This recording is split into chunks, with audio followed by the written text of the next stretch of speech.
대개 주인은요, 자신을 위해서 종들을 소모시킵니다. 그렇지 않습니까? 종들을 착취해가지고 나이가 더 많은 것을 얻어야 되잖아요. 그래서 저희 아내가 조선시대를 굉장히 싫어해요. 예, TV에 나오면은 저 나쁜 놈들 항상 그래요. 왜 그래요? 뺐잖아요, 계속. 종들을 부리잖아요. 그래서 저희 아내랑 사극 보면 시끄럽습니다. 나쁜 시대라고. 부리고 괴롭히고 뺏었습니다. 하지만 하나님은 종으로 대하시지 않으시죠. 자녀로 우리를 품어주셨어요. 종이 아니에요. 곧 우리를 위하는 주인이세요. 우리와 함께 살기 위해 우리를 창조하셨고 우리와 함께 세상을 다스리시기 위해 권세를 허락해 주셨습니다. 다만 하나님의 방법대로 해야 돼요. 우리는 그 방법을 뭐라 부릅니까? 복음이라고 불러요.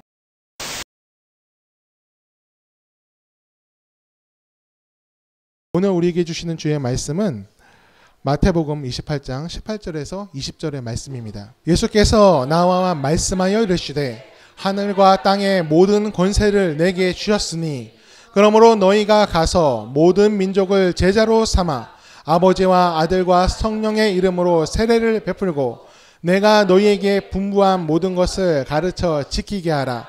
볼지어다 내가 세상 끝날까지 너희와 항상 함께 있으리라 하시니라. 아멘. 하나님의 평안이 우리에게 있기를 바랍니다. 주의 평안은 삶의 풍랑을 고요하게 만듭니다. 풍랑이 이 잔잔해진다는 의미는 아니에요. 잔잔해지면 좋겠죠, 인생의 풍랑이. 하지만 하나님을 믿는 사람에게도 거친 풍랑은 옵니다. 그리고 그것이 쉽사리 잔잔해지지 않는 경우가 많습니다. 하지만 우리가 삶의 풍랑, 그것을 겪고 있을지라도 그 안에서 우리가 마음을 지키면서 평안을 누릴 수가 있습니다. 주께서 우리와 함께 하심으로 예수님과 함께 할 때 하나님의 평안이 승리의 삶을 이루게 될 줄 믿습니다. 바로 그리고 그 삶이 우리의 삶이 되기를 간절히 축원합니다. 우리가 오늘 성령 강림절을 기념하는 예배를 드리고 있습니다. 오늘을 예수님과 동행하며 우리가 사는 것, 그것을 잊지 않았으면 좋겠습니다. 어떻게 우리가 주님과 동행을 합니까? 성령의 이끄심을 따라서 나아가면 됩니다. 성령의 인도함을 받는 것이 이 동행의 첫 시작일 줄 믿습니다. 우리 안에 성령의 음성에 마음을 다해서 귀를 기울이면 하나님의 손길과 그 숨결 그리고 뜻을 깨달아 갈 수가 있습니다. 오늘 그렇게 되기를 바라요. 성경 안에 기록된 많은 사람들의 삶이 그랬습니다. 베드로, 요한, 바울, 그 밖에 많은 사람들이 하나님과 동행하는 삶을 살았습니다. 그들의 삶에 역사하신 성령님의 이끄심이 그들의 능력이 되어서 나타났어요. 그것은 과거에만 나타나는 것이 아니죠.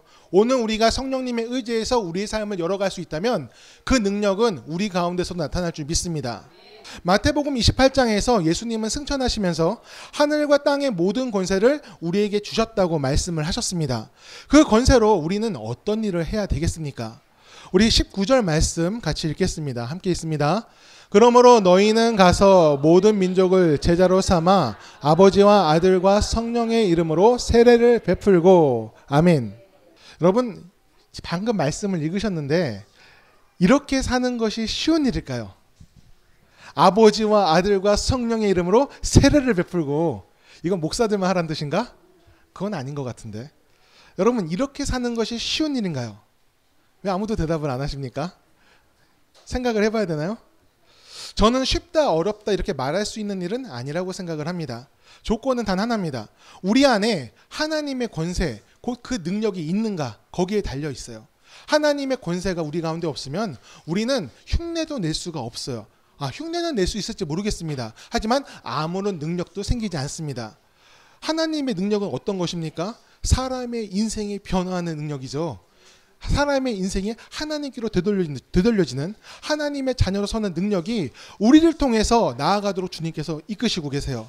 그게 하나님의 권세입니다. 지옥에 가야 돼 구원받지 못할 사람이 우리를 통해서 하나님의 자녀로 구원을 누립니다. 그게 주님께서 우리에게 약속하신 거예요. 그런데 내가 하나님을 알지 못하고 하나님의 능력이 내게 없으면 우리는 다른 일을 제자로 삼을 수가 없습니다. 당연히 세례도 할 수가 없어요. 내가 먼저 제자여야 하고 내가 먼저 세례를 받은 자여야 합니다. 그러려면 내가 먼저 진실한 하나님의 자녀로 서야 될 줄 믿습니다. 우리 믿음의 증거는 이 교회를 오래 다녔다, 내 신앙 연수가 30년이야 40년이야 그런 것이 아닙니다. 우리 안에 성령이 계시는가, 그것입니다. 하나님을 알지 못하고 예수님을 알지 못하고 성령을 알지 못한다면 우리는 사명을 감당할 수가 없습니다. 그 모든 것은 우리 안에 성령께서 주시는 능력이에요. 지혜예요. 권세예요. 그 성령의 인도함을 받을 때 우리는 다른 이에게 복음을 전하고 제자를 삼고 세례를 베푸는 이로 변화하게 됩니다. 복음을 전하고 제자를 삼고 또 세례를 베푸는 거, 이 세 가지는 단지 종교적 의례를 행하라는 것이 아닙니다. 죽음 가운데 놓인 사람들을 구원하라는 거예요. 희망을 잃고 세상 가운데 헤매는 사람들을 하나님의 자녀로 이렇게 세우라는 것입니다. 그럴 수 있으시겠습니까? 할렐루야. 그렇게 돼야 될 줄 믿고 그렇게 살 줄 믿습니다. 이건 우리의 능력으로 하는 것이 아닙니다. 하나님께서 하라고 하실 때, 하나님께서 사명을 주실 때, 이끄실 때 할 수가 있는 것입니다. 고린도전서 12장 3절 말씀을 우리 같이 읽겠습니다. 그러므로 내가 너희에게 알리노니 하나님의 영어로 말하는 자는 누구든지 예수를 저주할 자라 하지 아니하고 또 성령으로 아니하고는 누구든지 예수를 주시라 할 수 없느니라. 아멘. 우리가 믿음을 갖게 된 것도 우리의 결단으로 된 게 아니에요. 우리가 하나님을 믿기로 했기 때문이다. 그게 아니라는 거예요. 하나님이 먼저 우리를 자녀로 불러주셨습니다. 주님이 허락하셨기에 우리는 예수님을 영접할 수 있었고 우리 하나님을 아버지라 부를 수 있게 되었습니다. 곧 믿음을 주신 이가 누굽니까? 하나님이세요. 하나님이 우리에게 허락하셨습니다. 또 성령께서 우리를 이끄셔야 우리는 하나님을 알 수 있습니다. 깨달을 수 있고 전할 수가 있어요. 성령이 하지 않으시면 우리가 많이 성경을 읽는다고 해도 그 깨달음 가운데, 그 능력 가운데 들어갈 수가 없습니다. 우리가 성령께 또 무관심하다면 그도 우리의 삶에서 아무런 능력도 행하시지 않습니다. 우리는 성령에 대해서 관심을 갖고 계셔야 돼요. 단순히 어떤 에너지가 아닙니다. 그는 하나님의 영이세요. 곧 하나님이십니다. 하나님이 우리와 성령으로 함께 하십니다. 그것을 우리가 알고 있어야 됩니다. 그리고 간구해야 됩니다. 하지만 우리가 구하고 갈망하고 요청하면 주님이 외면하지 않으세요. 그러기 위해서 우리 가운데 거하시는 성령님을 만나야 됩니다. 우리 20절 말씀 같이 읽겠습니다. 내가 너희에게 분부한 모든 것을 가르쳐 지키게 하라. 볼지어다 내가 세상 끝날까지 너희와 항상 함께 있으리라 하시니라. 아멘. 우리가 세상 사람들에게 복음을 전하고 가르칠 수 있다면 그것은 우리 안에 성령께서 계시기 때문이에요. 성령이 없으면 아무도 가르칠 수 없고 아무도 변화시킬 수 없습니다. 성령의 의지에서 나갈 때 우리가 하나님의 도구가 되고 축복의 통로가 됩니다. 성령께서 함께 하셔야만 우리는 하나님의 말씀을 바로 전할 수가 있어요. 하나님의 뜻은요, 감추어진 비밀이 아닙니다. 다만 성령을 통해서 알 수 있을 뿐이에요. 성령을 통해서 알 수 있으니까 감추어진 것처럼 보입니다. 그러므로 성령께서 이끄시는 사람만이 그 비밀의 말씀을 다른 이에게 설명을 할 수가 있는 것입니다. 그 말씀의 내용이 심오해서 깨닫지 못하는 것이 아니에요. 성령의 인도함이 없다면 그 말씀의 내용을 감당할 수가 없는 겁니다. 우리 그리스도인들은요, 예수님을 닮는 것을 목표로 합니다. 그것을 뭐라 부릅니까? 성화라고 해요. 여러분, 제가 여러분께 질문하겠습니다. 성화가 가능하십니까? 성화라니까 어떤 사람은 성불로 이해를 했어요. 성불이 뭐예요? 죽어서 극락왕생하라는 뜻이잖아요. 그렇죠? 그거랑 비슷한 거냐고 저한테 물어보더라고. 그럼 불교에서 얘기하는 거고. 성화는요, 우리가 죽어가지고 평안을 누리는 게 아니잖아요. 성화는 내가 이 세상을 살면서 예수님처럼 되는 거예요. 정확히 얘기하면 예수님 닮는 것도 아닙니다. 예수님처럼 되는 거예요. 예수님의 그 온유함과 사랑과 그 희생과 내려놓음과 그 충성과 그 인내까지도 다 똑같이 가는 게 성화입니다. 여러분, 제가 질문하겠습니다. 다시 질문할게요. 성화하셨습니까? 아멘. 인사. 난 아무도 아멘 안 할 줄 알았어요. 근데 아멘 하시네. 예, 당황했어요. 저는 모르겠어요. 저는 아주 많이 부족한 것 같아요. 대부분 못한다고 할 줄 알았는데 한 분이 하셨어요. 믿음으로 하셨어. 근데 아멘 하셔야 돼요, 사실은. 왜냐면 우리로 되는 건 아니잖아요. 내가 100% 그렇게 살아서 되는 건 아니지 않습니까? 오직 무엇으로 됩니까? 은혜로 되는 거예요. 성령께서 이끄시는 그 은혜를 따라갈 때 우리도 성화의 길로 갈 수 있어요. 다시 말하면은 우리가 하는 것이 아니라는 거예요. 그냥 가만히 있으라는 것이 아닙니다. 계속 끊임없이 노력해야 돼요. 하지만 우리의 노력으로 이룰 수 있는 그런 단계가 아닙니다. 오직 성령께서 이끄실 때 우리가 그 내려놓음을 실천할 수가 있어요. 여러분 인내하실 수 있으십니까? 고난을 예수님이 겪으신 그 고난을 여러분 인내하실 수 있냐고요? 우리는 못합니다. 하지만 성령께서 이끄실 때 그것을 감당할 수 있습니다. 우리보다 믿음을 먼저 가졌던 사람들이 이미 간 길이에요. 그들은 그들의 능력으로 그 십자가 길을 가지 않았습니다. 예수님을 믿는 그 능력으로 갔어요. 성령께서 이끄시는 그 능력으로 갔습니다. 곧 하나님께서 그들을 성화시키셨어요. 십자가를 감당하게 하셨습니다. 우리 역시 마찬가지입니다. 예수님을 사랑하고 성령의 인도함을 구한 사람이 그 성화의 길을 갈 수가 있습니다. 예수님처럼 될 수가 있어요. 불편하고 괴로울 수 있습니다. 하지만 그것마저 기쁨으로 감사할 수 있습니다. 어떻게요? 성령께서 나를 이끄심으로 내가 그것을 은혜로 감당할 수 있습니다. 베드로는요, 십자가를 감당하는 사람이었죠. 그런데요, 그 십자가 무거울까요? 가벼울까요? 너무나 무겁잖아요. 그런데요, 그가 마지막에 십자가 달려 죽을 때 아주 놀라운 이야기를 합니다. 나는 예수님처럼 죽을 수가 없다. 난 그러기에 너무나 가치 없는 사람이다. 나는 너무나 큰 은혜를 얻었으니 다른 죽음을 맞이해야 된다. 내 십자가를 거꾸로 매달아 달라고 해요. 전승에 따르면 베드로가 십자가에 거꾸로 매달려 죽었다고 그러는데 이것은 로마 사람들이 베드로를 더 괴롭히려고 한 것이 아닙니다. 베드로가 스스로 그것을 원한 거예요. 예수님께 너무나 죄송해서 그리고 감사해서 더 큰 고난을 원한 겁니다. 여러분 이것을 이해할 수 있으십니까? 이해하기 어려운 길이에요.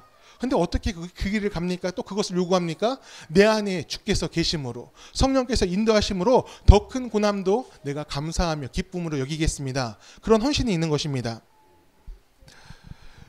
어떤 의사 선생님 한 분이 계셨습니다. 그분이요, 젊어서 이제 의대에 갔겠죠. 공부 열심히 한 다음에 서원을 하나 했어요. 내가 어려운 사람들을 위해서 헌신하겠다고. 그래서 국경 없는 의사회에 지원을 해가지고 10년 동안 봉사하겠다는 결단을 내립니다. 주변의 동기들이요 박수를 쳐줘요. 정말 넌 대단한 사람이라고. 어떻게 그런 결심을 하냐고. 그 헌신과 희생 진짜 예수님을 닮았구나. 박수를 쳐줬습니다. 그리고 10년 동안 진짜 열심히 외국에 나가서 봉사를 하다 돌아왔습니다. 10년의 세월이 지났어요. 자기 동기들을 보니까 다들 어느 병원의 원장을 하든지 아니면은 뭐 교수가 됐든지 아주 뭐 자기의 재능에 따라서 많은 것을 벌거나 누리거나 그러고 있습니다. 그런데 10년이 지나고 왔는데 자신은 아무것도 가진 것이 없습니다.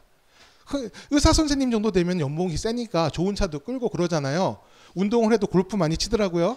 비싼 운동도 하잖아요. 근데 자기는 그럴 능력이 없어요. 10년 동안 자기는 아무것도 만들어 놓지 못했습니다. 그런데요, 이 선생님이 그것을 감사하게 여겨요.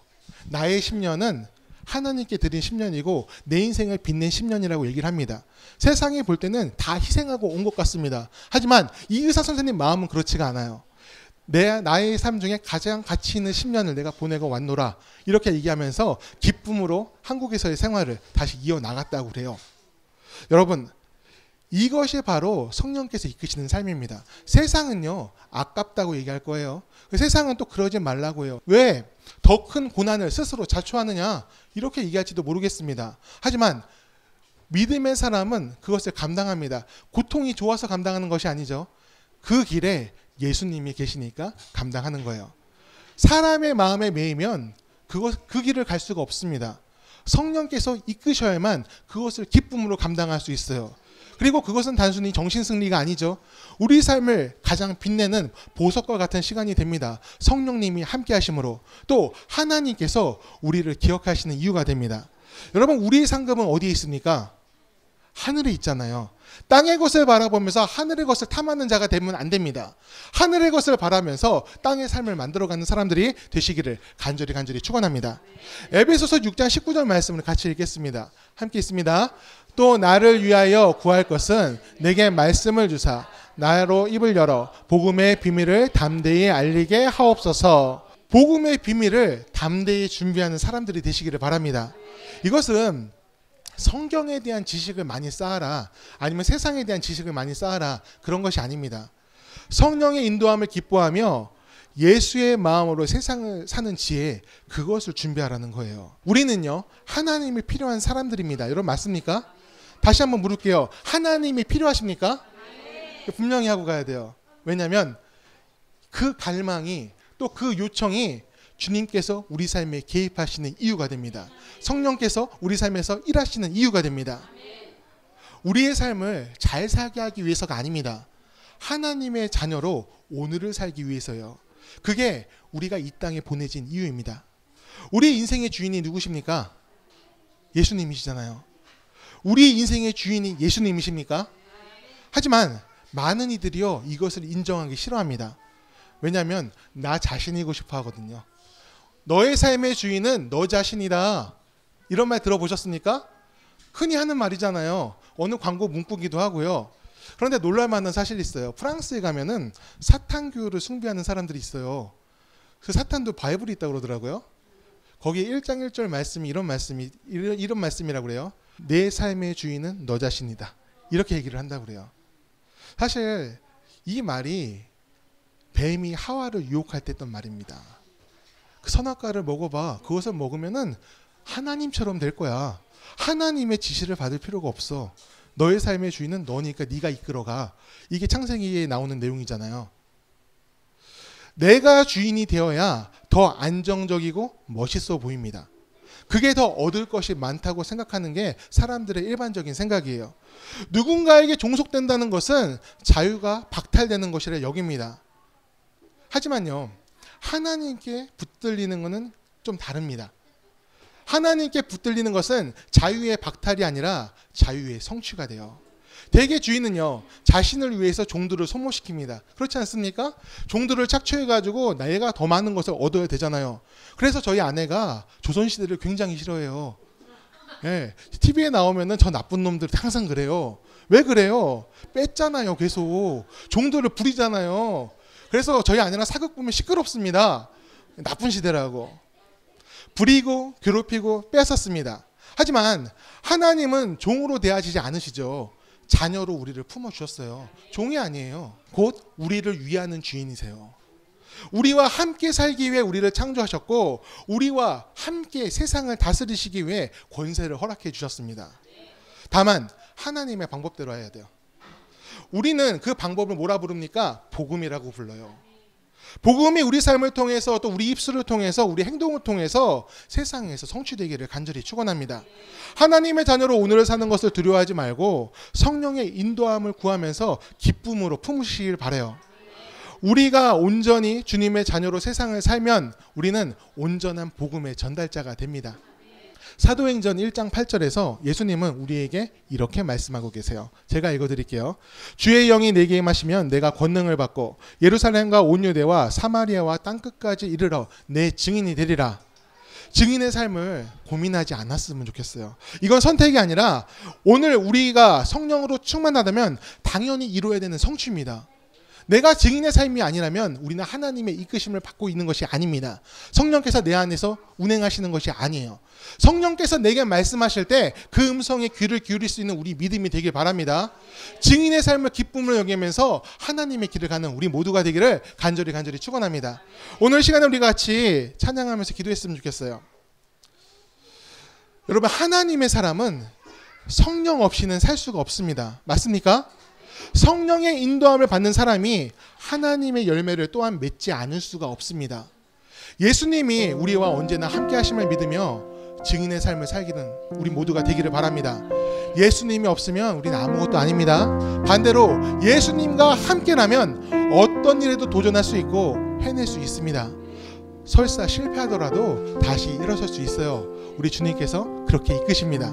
주님께서 함께 하심으로 포기할 이유가 없습니다. 우리의 삶은 하나님의 것입니다. 주와 함께 인생의 길을 걸어가는 우리 모두가 되기를 원합니다. 다 같이 주의 이름 높이면서 찬양합니다. 나의 모습, 나의 소유, 나는 주님의 것입니다.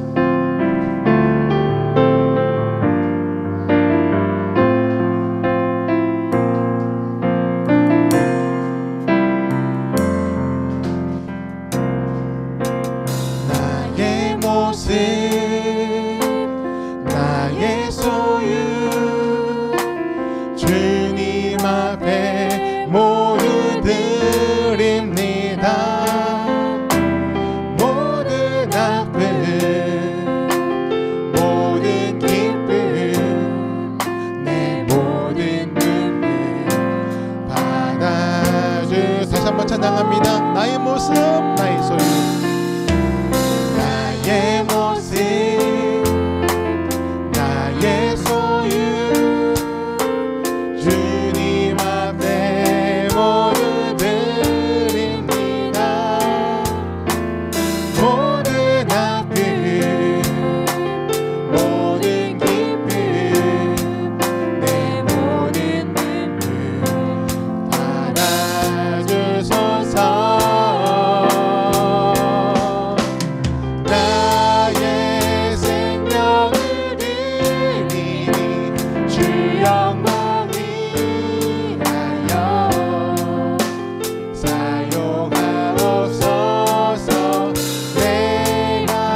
주님께 기도하며 나갈 때 하나님의 기도는 땅에 떨어지지 않으며 우리 삶의 성취됨을 믿기를 바랍니다.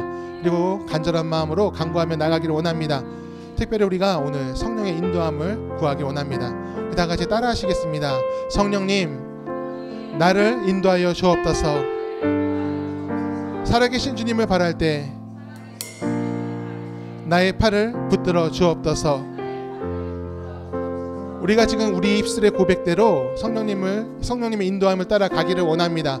주께서 인도하시는 길의 선함을 바라보며 그 선한 열매가 우리 삶에 십자가로서 성취될 수 있기를 간절히 축원합니다. 우리 다 같이 성령의 인도함을 구하면서 나의 팔을 붙들어 달라고 간절함으로 기도하도록 하겠습니다. 기도합니다. 은혜로우신 주님 아버지, 간절히 바랍니다. 믿음의 주를 바라면서 오늘을 찾아갈 수